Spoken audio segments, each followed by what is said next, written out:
Assalamualaikum warahmatullahi wabarakatuh. Alhamdulillah, alhamdulillahi rabbil alamin. Assalatu wassalamu ala asrafil anbiya'i wal mursalin, sayyidina wa maulana Muhammadin. Ashhadu an la ilaha illallah wa ashhadu anna Muhammadar Rasulullah. Allahumma salli ala sayyidina Muhammadun musabbihil wal ikram, ya wal jalila wal ikram, wa tahirin wal mujahidina, amma ba'du. Ibadallah wa ittaqullah. Bersyukur kita kehadirat Allah dengan mengucapkan alhamdulillahirabbil alamin atas segala limpahan karunia rahmah dan hidayahnya, serta dengan izin dan ridhonya kita dapat bertemu, belajar, berbagi ilmu demi meningkatkan iman dan takwa kita kepada Allah Subhanahu wa ta'ala. Salam dan selawat takkan terlupakan, marilah sama-sama kita sampaikan kepada junjungan kita Nabi Allah, Nabiul Akhirul Zaman, Rasulullah Muhammad sallallahu alaihi wasallam.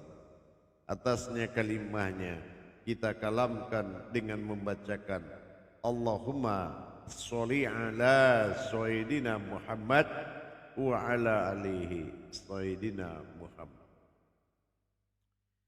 Alhamdulillah, bertemu lagi dengan saya, Guru Mursyid Syekh Nur Muhammad Buya Irwan Maulana Al-Khalidi, Pasaman, Sumatera Barat, Indonesia, yang insya Allah pada makom Yayasan Islam Hidayatul Mubarakah dalam makom Majelis Zikir Ma'rifatullah, tentunya dalam sarana tayangan syiar YouTube Buya Pasaman Timur, kupas tuntas hakikat ilmu amal dan ibadah.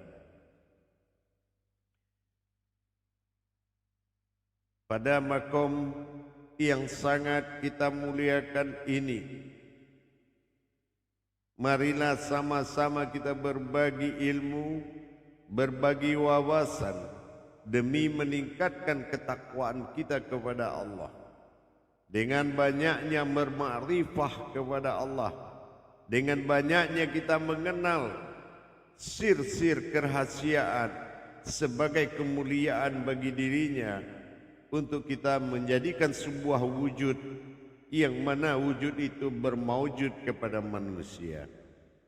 Untuk mengetahui hal begitu, bermacam-macam hal yang dilakukan dengan segala cara untuk mendapatkan keriduannya, tetapi kebenaran di atas segalanya.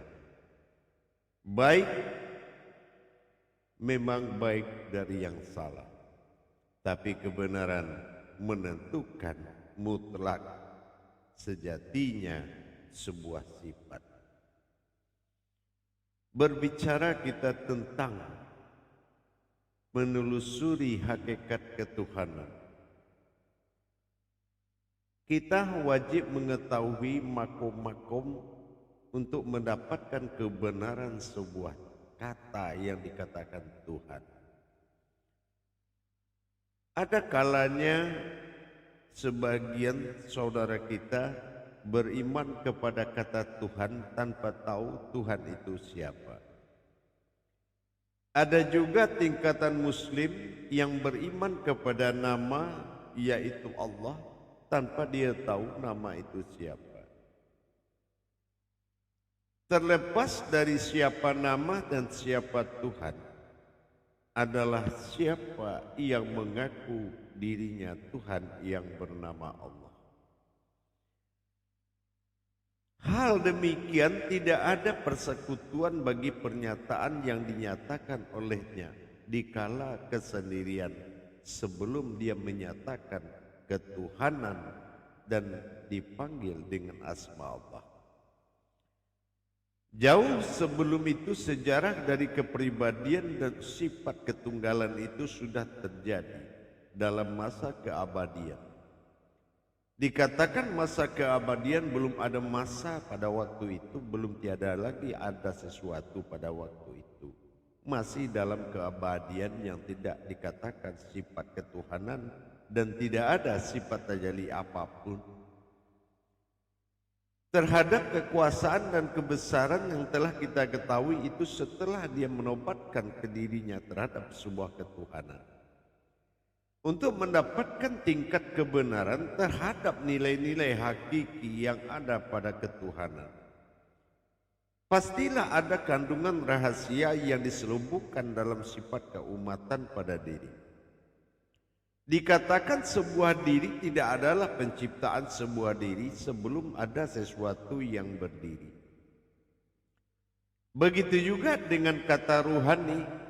Jangan hanya kita tahu hanya sebuah kata bernama ruhani. Tidak akan ada sebuah rohani itu sebelum ada yang hidup baginya. Kehidupan bukanlah sebuah rohani. Kalam-kalam dari kehidupan itu terbagi daripada 3 perkara. Ada kehidupan daripada sifat kodrat yang nyata disebut dengan waruha.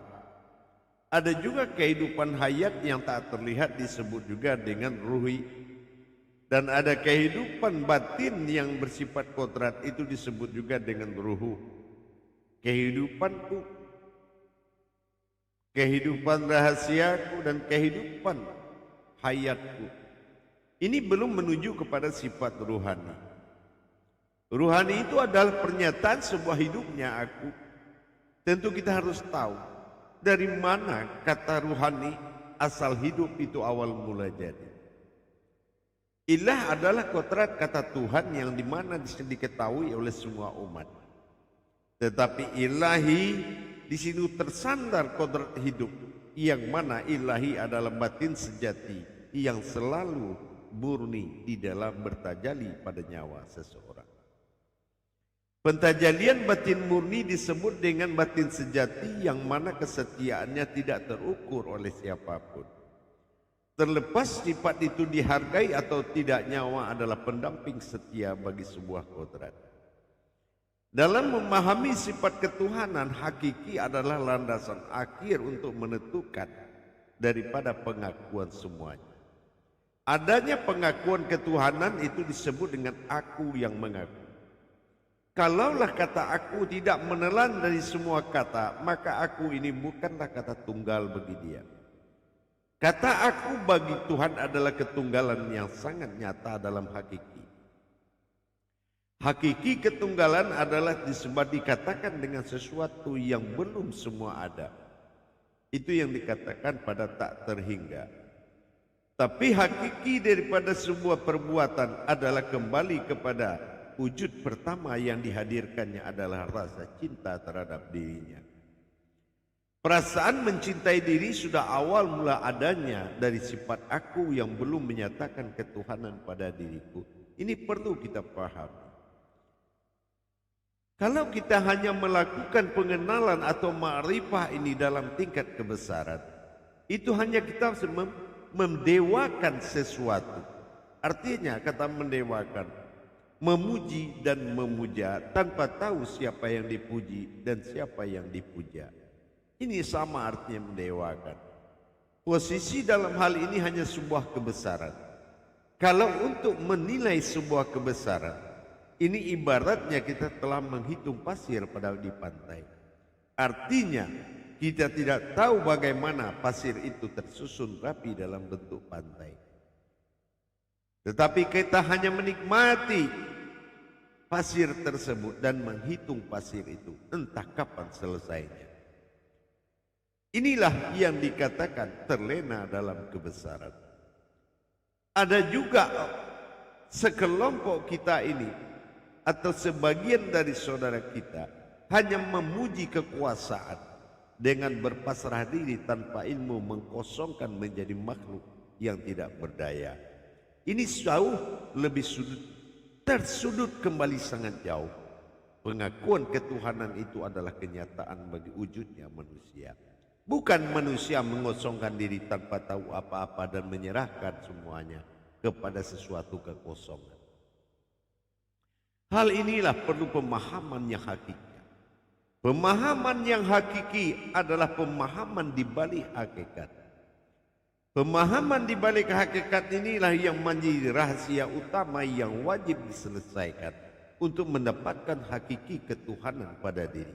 Sama artinya kita mengatakan nyawa pada diri. Kalau kita mengatakan nyawa, kita harus lihat siapa yang bernyawa, atau ada nyawakah yang bernyawa, atau ada nyawa yang dinyawakan, atau sesuatu yang diberikan nyawa. Ini penuh dengan pertanyaan. Analisa ini hakiki, betul-betul harus dipahami. Alam hidup adalah dinapasi. Bagaimana alam itu diberikan napas dan dia bisa hidup. Batu tidak selalu kecil dan dia akan bisa besar. Nyatanya dia hidup. Begitu juga dengan air, api, angin, dan tanah memiliki kadar hidup, ruh bagi Tuhan. Ini harus kita paham. Kehidupan, hidup dan yang menghidupkan adalah perkara serius dalam satu tarekat. Makna dalam menapasi dan mengetahui siapa napas. Ini yang dikatakan dalam satu qudsi. Man arafa nafasu wa qad araha illahu. Orang yang tidak mengatakan napas itu Tuhan baginya, maka Tuhannya bukanlah aku. Inilah yang dikatakan sandaran akhir hakiki adalah aku. Kalau kita mengetahui aku ini kemana arah keakuan, di sini kita lihat dulu. Tajali usul dengan tajali asal itu tidak akan sama dalam pemahaman. Kalau kita bicara tentang aku pada ketunggalan, tentang aku dalam kebesaran, tentang aku dalam kekuasaan, itu menandakan wujud yang berbeda. Para hadirin dan jamaah kaum muslimin dan muslimat rahimakumullah, untuk mencari kebenaran dan titik paling benar adalah mendapatkan hakiki di dalam hakikat. Di dalam keakuan dan sifat aku bagi aku ketunggalan, yang mana dia tak tersebut dalam suatu terhingga. Aku adalah suatu kenyataan dalam sebuah jiwa. Jiwa di dalam pelukan ilahi yang dikatakan tarikan kasih dan sayang. Inilah cinta Rahman Rahim, awal mula semua dijadikan. Buah kasih, buah cinta merajalela dalam tarian senandung ilahi. Inilah tiupan kesurgaan dunia bagi manusia yang bertakwa. Tetapi kalau kita tidak paham, tarian dan hembusan napas dan batin adalah sesuatu yang menjadi persoalan bagi orang yang tidak memahami. Ini kehidupan yang tidak akan pernah jadi yang hidup. Inilah perlunya kita mengetahui hakiki daripada sifat ketuhanan untuk menjadi sebuah wujud bagi diri. Jamaah yang dirahmati Allah, kaum muslimin dan muslimat, memahami lebih dalam kekuatan sebesar apapun, mulai dari kebesaran, memahami kekuasaan, dan mengetahui sebuah keajaiban. Ini landasannya adalah kebenaran sebuah kekuatan. Kalau kita sudah kekuatan ini akan melahirkan kekuasaan, maka sebuah keajaiban akan menunjukkan bagaimana kita bisa mengalami dari peristiwa ketuhanan. Perjalanan ketuhanan dan ketunggalannya adalah sebuah perjalanan. Mana perjalanan itu adalah memiliki nama dalam perjalanan. Ada dalam masa insan, ada dalam masa rahim, dan ada dalam masa misal. Ada juga dalam masa ahad, ahada, wahada, dan wadada. Semua itu perjalanan. Dan hakikat dari semuanya, wala zina jahadu fitna lahadiyahum subulana. Kita hanya disuruh bersungguh-sungguh di dalam perjalanan. Karena apa? Karena aku bukan sebuah tujuan dari sebuah perjalanan, tetapi aku adalah sebuah perjalanan dari sebuah tujuan. Inilah yang akan kita pahami dari hakikat ketuhanan yang hakiki dalam naluri hati yang paling dalam. Mengetahui pemahaman yang hakiki tersebut, tentulah kita tidak memiliki daya untuk mencapai keberadaan tersebut. Tetapi dari rangkaian-rangkaian tajalli usul yang terjadi pada diri, potensi diri adalah potensi Tuhan. Potensi diri adalah potensi Tuhan yang bisa memasuki dimensi yang tidak terhingga. Inilah yang dikatakan dengan mutlak. Terhadap kodrat bako, kekal dan mencapai titik mutlak dalam keabadian Tuhan, hanya melalui batin abadi yang disebut dengan nafas. Nafas adalah aliran batin abadi yang akan dialiri oleh batin murni yang disebut dengan kata hu atau aku. Getaran gemahu yang ditimbulkan gerak jantung yang berasal dari kata dia, inilah yang akan bersahutan dalam tarikan nafatan abadi. Mana dikatakan batin sejati yang menuju jiwa, disitulah jiwa memperlihatkan raga. Ternyata raga batin abadi itu dikatakan nafas yang memberikan nafas kepada seluruh alam. Tajalli sir ilahi di dalam suatu hal hakiki wajib dipelajari, tentunya dengan memiliki dasar tauhid yang lebih kuat.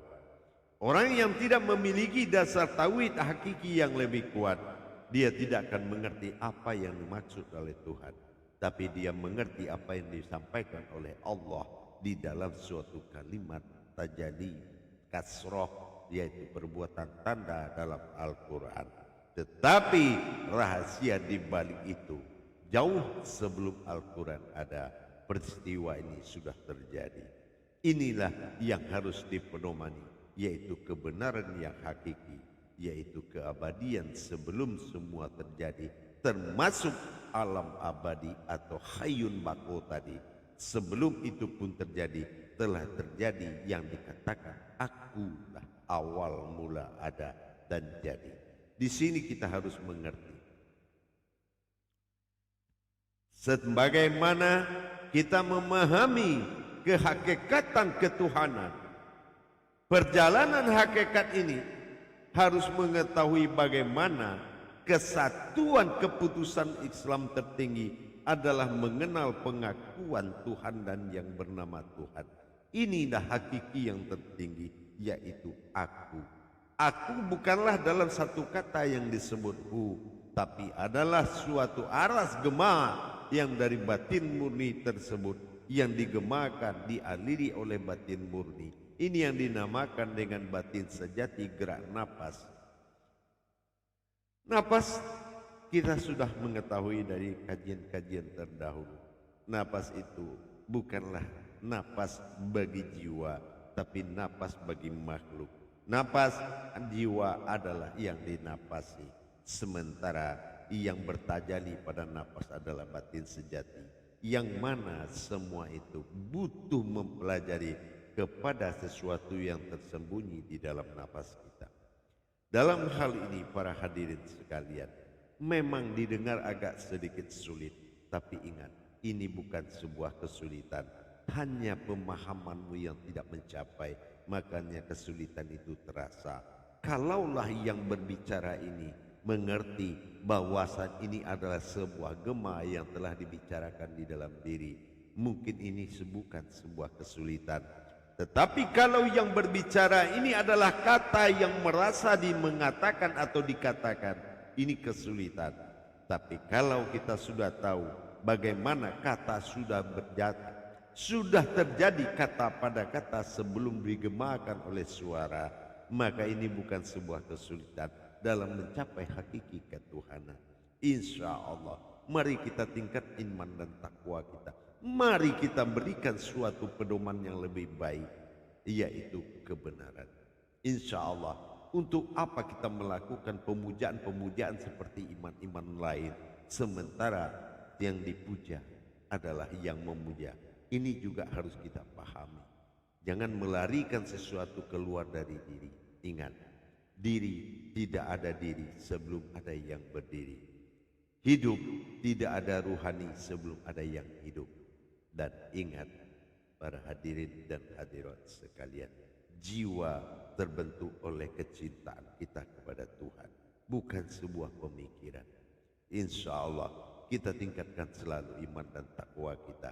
Mari kita berhenti untuk memuji yang tidak kita ketahui, tapi mari kita memuji yang telah kita pahami, sehingga pujian itu mengangkat suatu derajat ketuhanan. Tidak ada yang bisa dipuji, semuanya hanya miliknya. Pujilah dia, maka kamu akan tahu siapa sebetulnya dia. Insya Allah marilah kita meningkatkan selalu perjalanan tauhid diri kita. Ingat, memperjalankan diri bukan harus mengenang dan mengenal yang lebih banyak, tapi tenggelamlah dalam pengenalan tersebut. Tenggelamlah di dalam kajian, bukan mengamalkan sebuah kajian, tapi hilang dan luputlah dalam jalan. Ihdinas surat, sesungguhnya manusia itu adalah sebuah jalan yang tersirat. Insya Allah mudah-mudahan bisa bermanfaat dan bisa kita imani dan kita jalankan. Untuk apa kita mengetahui banyak tapi tidak mampu merasakan yang sedikit? Untuk apa mengharapkan nur yang sangat luas tapi tidak ada membangun pelitanya? Mari kita bangun pelita yang kecil, baru kita menatap kepada nur yang banyak. Insya Allah mudah-mudahan dengan kita memberikan kepentingan Tuhan di dalam hidup, yaitu adalah umat. Ingat, kenyataan Tuhan adalah umat yang menyatakan. Insya Allah. Akhirul kalam, wabillahi taufiq wal hidayah. Wassalamualaikum warahmatullahi wabarakatuh.